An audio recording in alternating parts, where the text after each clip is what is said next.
ഇന്ന് നമ്മൾ റിവ്യൂ ചെയ്യാൻ പോണത് ഒരു ഓഡിയോ ഇൻ്റർഫേസാണ് MOTU M2. ഈ സാധനം ഞാൻ യൂസ് ചെയ്യാൻ തുടങ്ങിയിട്ട് കുറേ കാലമായി. അപ്പോൾ ഒരു ലോങ് ടേം റിവ്യൂ ആണ്. എന്തുകൊണ്ടാണ് ഇത് എടുത്തതെന്നുള്ളതും പിന്നെ ഓവറോൾ ഇതുവരെയുള്ള എക്സ്പീരിയൻസുകളും. സോ ഇതാണ് സാധനം.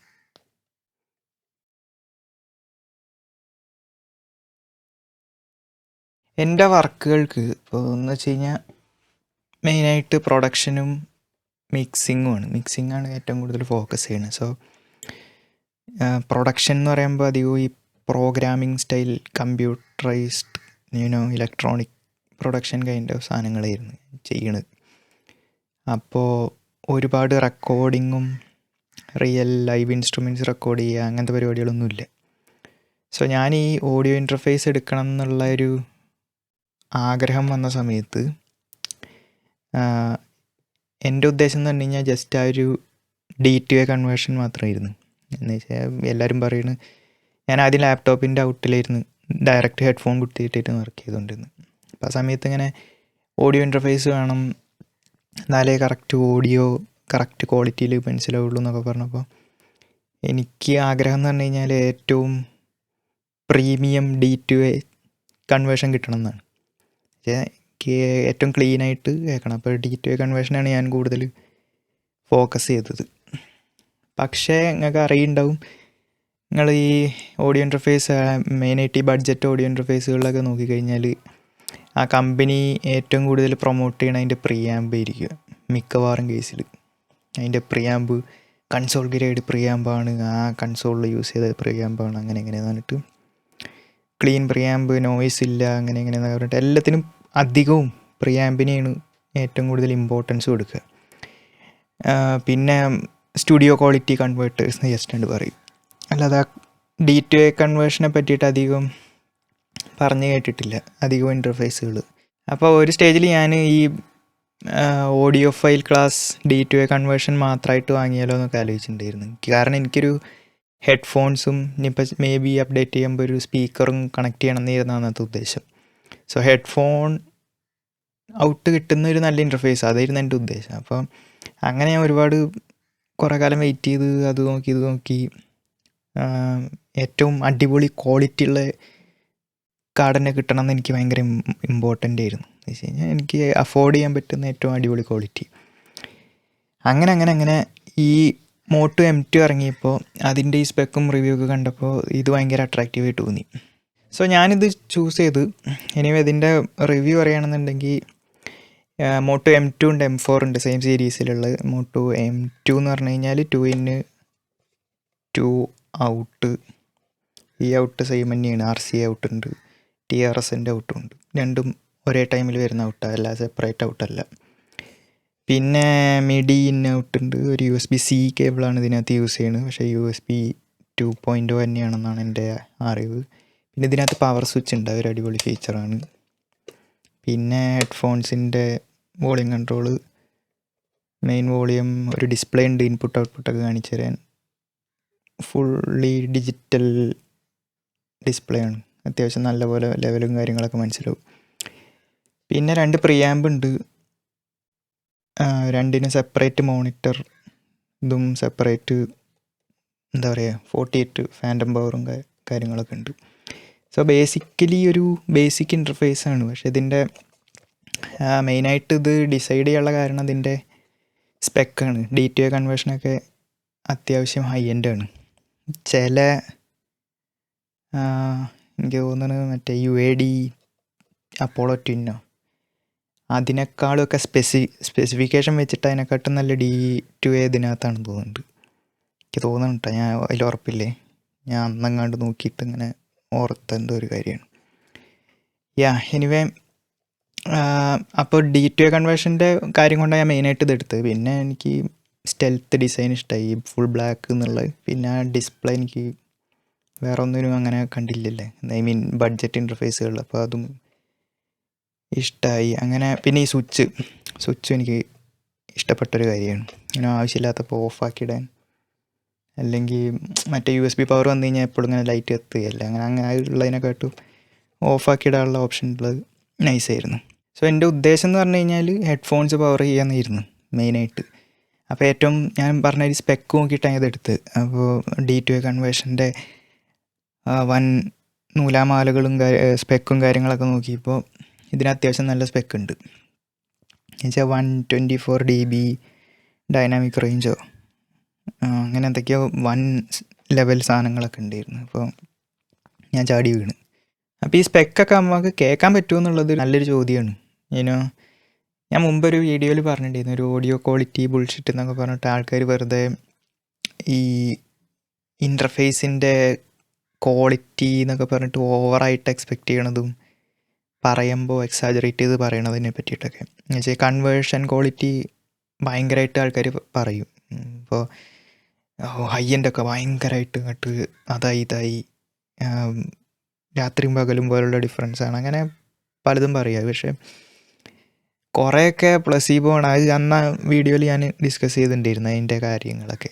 അപ്പോൾ ഇത് സ്പെസിഫിക്കേഷൻ വെച്ചിട്ട് ഇത്രയും സംഭവമാണെന്നുണ്ടെങ്കിൽ നിങ്ങൾ യൂസ് ചെയ്യുന്നൊരു ബഡ്ജറ്റ് ഇൻ്റർഫേസ് ആണെന്നുണ്ടെങ്കിലും അറ്റ്ലീസ്റ്റ് ഈ കാലത്ത് അത്യാവശ്യം എല്ലാം നല്ലതാണ്. അപ്പോൾ ഇതിനകത്ത് കേട്ട്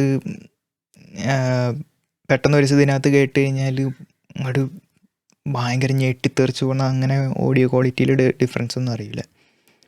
ഈ ഡൈനാമിക് റേഞ്ച് 124 എത്ര ഇതിന് ഓർമ്മയില്ല, അത്രയും dB ഡൈനാമിക് റേഞ്ച് എന്തായാലും മനുഷ്യന്മാർക്ക് അത്രയും കേൾക്കാൻ പറ്റില്ല. പക്ഷേ സ്പെസിഫിക്കേഷൻ ടെക്നിക്കലി അത്രയും കേപ്പബിൾ ആണെന്നുള്ളത് കൊണ്ട് വർക്ക് ചെയ്യുമ്പോഴും A to D കൺവേർഷനും കാര്യങ്ങളും ഒക്കെ ആയതുകൊണ്ട് ടെക്നിക്കലി അതിന് ബെനിഫിറ്റുകൾ ഉണ്ടാവുമായിരിക്കും. അല്ലാതെ പെട്ടെന്ന് പെർസീവ് ചെയ്യുന്ന ഓഡിയോ അത്രയും വലിയ ബെറ്റർ ആയിക്കൊള്ളണമെന്നില്ല. ഒരു തരം ഡിമിനിഷിങ് റിട്ടേൺസ് ഒക്കെ പോലെ. ഈ ലോ എൻഡ് കൺവേർട്ടേഴ്സും ഈ കൺവേർട്ടറും എന്ന് വെച്ച് കഴിഞ്ഞാൽ ഇപ്പോൾ ഈ M2ൻ്റെ കൺവേർട്ടറും ചെറിയൊരു ഡിഫറൻസ് എനിക്ക് ഫീൽ ചെയ്തിട്ടുണ്ട്. ഓക്കെ, അത് പെട്ടെന്ന് ഫീൽ ചെയ്തതല്ല. ഞാൻ ബാക്ക് ടു ബാക്ക് വേറൊരു ഇൻ്റർഫേസുമായിട്ട് ഇങ്ങനെ ഹെഡ്ഫോൺ സെയിം പാട്ട് ഇങ്ങനെ അങ്ങോട്ടും ഇങ്ങോട്ടും മാറ്റി ഇട്ട് നോക്കിയ സമയത്ത് ചെറിയൊരു ഡിഫറൻസ് ഫീൽ ചെയ്തിട്ടുണ്ട്. പക്ഷേ അത് വളരെ സട്ടിലായിട്ടുള്ളൊരു ഡിഫറൻസ് ആയിരുന്നു. എന്നുവെച്ചാൽ ആ ഡിഫറൻസ് ഉണ്ടോയെന്ന് തന്നെ എനിക്ക് ഉറപ്പിച്ച് പറയാൻ പറ്റില്ല. കാരണം പ്ലസീബോ ആയിരിക്കാനും ചാൻസ് ഉണ്ട്. എനിക്ക് വലിയ ഉറപ്പില്ല, പക്ഷേ എനിക്ക് തോന്നുന്നത് എനിക്ക് ഫീൽ ചെയ്തതെന്ന് അപ്പോൾ മനസ്സിലായി. അത്രയും ചെറിയൊരു ഡിഫറൻസ് എനിക്ക് തോന്നി. ഇത്രയും കൂടി ഒരു 3 ഡയമെൻഷണലായിട്ട് തോന്നി ഉറപ്പില്ല. പക്ഷേ എന്തായാലും സ്പെസിഫിക്കേഷനിൽ ഉണ്ട്. ഇനി സ്പെസിഫിക്കേഷൻ കണ്ടുകൊണ്ട് എനിക്ക് എൻ്റെ പ്ലസീബോ വർക്ക് ചെയ്താണോ എന്ന് അറിയില്ല, ഞാൻ പറഞ്ഞാൽ. പക്ഷേ എന്തായാലും നല്ല സുപ്രീം ഓഡിയോ ക്വാളിറ്റിയാണ് ഈ പ്രൈസ് റേഞ്ചിൽ ഈ സാധനം കൊടുക്കുന്നത്. എനിക്ക് തോന്നുന്നത് SSLൻ്റെ ഒരു ഓഡിയോ ഇൻ്റർഫേസ് ഒക്കെ ഉണ്ടല്ലോ, SSL2. അതിൻ്റെയൊക്കെ കൺവേർട്ടേഴ്സിനെക്കാട്ടും ടെക്നിക്കൽ സ്പെസിഫിക്കേഷൻ വെച്ചിട്ട് ഏറ്റവും നല്ല കൺവേർട്ടർ ഇതാണ്. D2A കൺവേർഷൻ കേട്ടോ. A to D കൺവേർഷൻ നല്ലതായിരിക്കും. പിന്നെ ഇതിൻ്റെ പ്രിയാമ്പിനെ പറ്റിയിട്ട് പറയുകയാണെന്നുണ്ടെങ്കിൽ ഞാൻ ഭയങ്കരമായിട്ട് മ്യൂസിക്കൊന്നും റെക്കോർഡ് ചെയ്ത് നോക്കിയിട്ടില്ല. ഞാൻ ജസ്റ്റ് ഈ മൈക്ക് റെക്കോർഡ് ചെയ്യുന്ന സിറ്റുവേഷനിൽ ഇത് യൂസ് ചെയ്തിട്ടുള്ളൂ. സോ എനിക്ക് പ്രത്യേകിച്ച് അതിനെപ്പറ്റിയൊന്നും പറയാനില്ല. പക്ഷേ റിവ്യൂസിലൊക്കെ കണ്ടപ്പോൾ അത്യാവശ്യം നല്ല ഗെയിൻ കൊടുക്കുന്നുണ്ട് എന്തായാലും ഡൈനാമിക് മൈക്കിനൊക്കെ. പിന്നെ സെപ്പറേറ്റ് ഫാൻറ്റം പവറൊക്കെ ഉള്ളത് അടിപൊളി. അത്യാവശ്യം ക്ലീനായിട്ട് തന്നെ തോന്നി എനിക്ക്. ഈ മൈക്കല്ലേ, എന്തു പറയാനാ, ടെസ്റ്റ് ചെയ്തവരൊക്കെ നല്ലതാണെന്നാണ് പറയുന്നത്. പിന്നെ ഹെഡ്ഫോൺസിൻ്റെ ഔട്ട് അടിപൊളിയാണ്, നല്ല ഡ്രൈവ് ചെയ്യുന്നുണ്ട്. ചെറിയ ലെവലിൽ ഇടുമ്പോൾ തന്നെ അത്യാവശ്യം നല്ല ഔട്ട്പുട്ട് ഇട്ടുണ്ട്. പിന്നെ ഞാൻ 250 ohm ഉള്ള ഹെഡ്ഫോൺസും 300 ohm ഉള്ള അതൊന്നും ടെസ്റ്റ് ചെയ്തില്ല. പക്ഷേ ടെസ്റ്റ് ചെയ്തവർ പറയുന്നു അതൊക്കെ മര്യാദയ്ക്ക് സുഖമായിട്ട് ഡ്രൈവ് ചെയ്യുന്നു. പിന്നെ ഡിസ്പ്ലേൻ്റെ കാര്യം, ഡിസ്പ്ലേ അടിപൊളിയാണ്. നേരത്തെ പറഞ്ഞ ഒരു കളർ ഡിസ്പ്ലേ ആണ്. പീക്ക് അടിച്ച് കഴിഞ്ഞാൽ ഇത് പച്ച കളർ, ചുവപ്പ് കളർ, പല മഞ്ഞ കളർ എല്ലാം ഉണ്ട്. സോ അതൊക്കെ നല്ല വൃത്തിയിൽ മനസ്സിലാവും. പിന്നെ ഇതിൻ്റെ നോബുകൾ എല്ലാതും ഭയങ്കര സ്മൂത്താണ്. നോബുകൾക്ക് ഞാൻ ഫുൾ മാർക്ക് ഇട്ട് കൊടുക്കും വേണമെങ്കിൽ.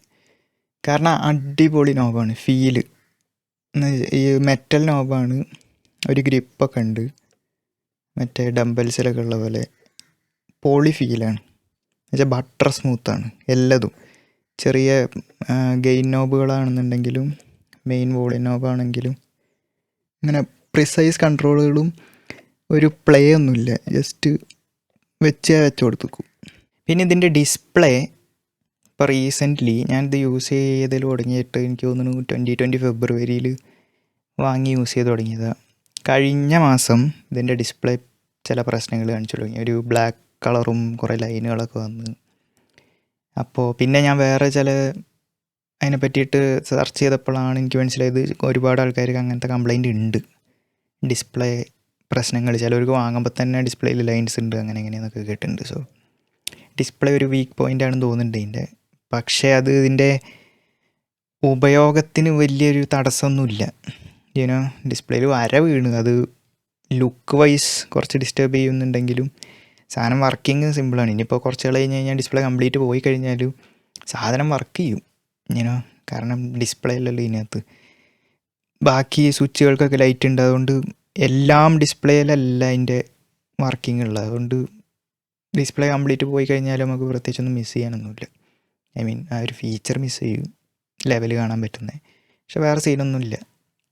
പിന്നെ ബിൽഡ് ക്വാളിറ്റി എന്ന് പറയുമ്പോൾ ഇത് ഫുൾ അലൂമിനിയാണ്, ബാക്ക് പ്ലേറ്റ് മെറ്റലാണ്, ഫ്രണ്ട് എനിക്ക് തോന്നുന്നു പ്ലാസ്റ്റിക്കാണ്. പ്ലാസ്റ്റിക്കാണ്.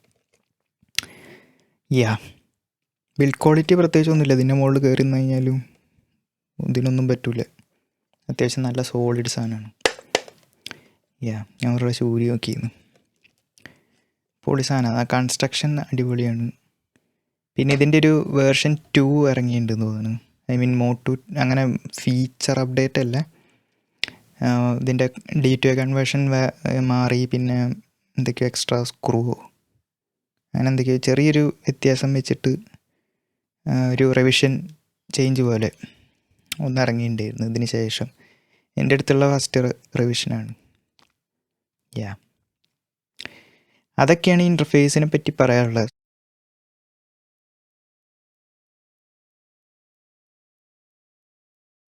നിങ്ങൾക്ക് D2A കൺവേർഷനാണ് ഇമ്പോർട്ടൻ്റ് എന്നുള്ളതെങ്കിൽ ഭയങ്കര ഡിഫറൻസ് ഒന്നും കേൾക്കില്ല, അത് ഞാൻ അപ്പോഴേ പറഞ്ഞുതരാം. പക്ഷേ നിങ്ങൾക്ക് ഒരു മനസ്സമാധാനം വേണമെന്നുണ്ടെങ്കിൽ, അത്യാവശ്യം നല്ല ഹൈ എൻഡ് കൺവേർട്ടറാണ് നിങ്ങൾ യൂസ് ചെയ്യണമെന്നുണ്ടെങ്കിൽ, മിക്കവാറും മിക്സ് പ്രൊഡക്ഷൻ ഫോക്കസ് ചെയ്യുന്ന ആൾക്കാർക്ക്, ഒരുപാട് റെക്കോർഡിങ്ങും പ്രീ ആംബിലോയ്ക്ക് അധികം കൺസേൺഡ് ആവാത്തവർക്ക് ഒരു നല്ല കൺവേർട്ടർ തന്നെയാണിത്. MOTU M2 M4 എടുക്കാൻ നിങ്ങൾക്ക് അതിനകത്ത് ഇൻപുട്ടും ഔട്ട്പുട്ടും കൂടുന്നുള്ളതാണ്. സോ 2 ഔട്ട് ധാരാളമായിട്ടുള്ളവർക്ക് പ്രീമിയം ഓഡിയോ കൺവേർഷൻ കിട്ടണമെന്നുണ്ടെങ്കിൽ ഇതിലും നല്ല ചോയ്സ് ഉണ്ടെന്ന് എനിക്ക് വേറെ ഉണ്ടോയെന്ന് എനിക്കറിയില്ല. മേ ബി മറ്റേ ഹൈഫൈ സാധനങ്ങളിൽ ചിലപ്പോൾ ഉണ്ടാവുമായിരിക്കും. പക്ഷേ ഈ പ്രോ ഓഡിയോ കൺവേർട്ടേഴ്സിൽ ഇതാണ് ഏറ്റവും നല്ലതെന്നാണ് എനിക്ക് തോന്നുന്നത്. ഇനി പുതിയ വല്ല ഇറങ്ങിയോന്ന് എനിക്കറിയില്ല. അത്രേ ഉള്ളൂ. അത് ഞാൻ വേറൊരു ഇൻ്റർഫേസിൻ്റെ കാര്യങ്ങളായിട്ട് ഒരു റിവ്യൂ ആയിട്ട് ഞാൻ വരും എന്ന് പ്രതീക്ഷിക്കണം. ആ സാധനം കിട്ടുമോ നോക്കട്ടെ. താങ്ക്സ്.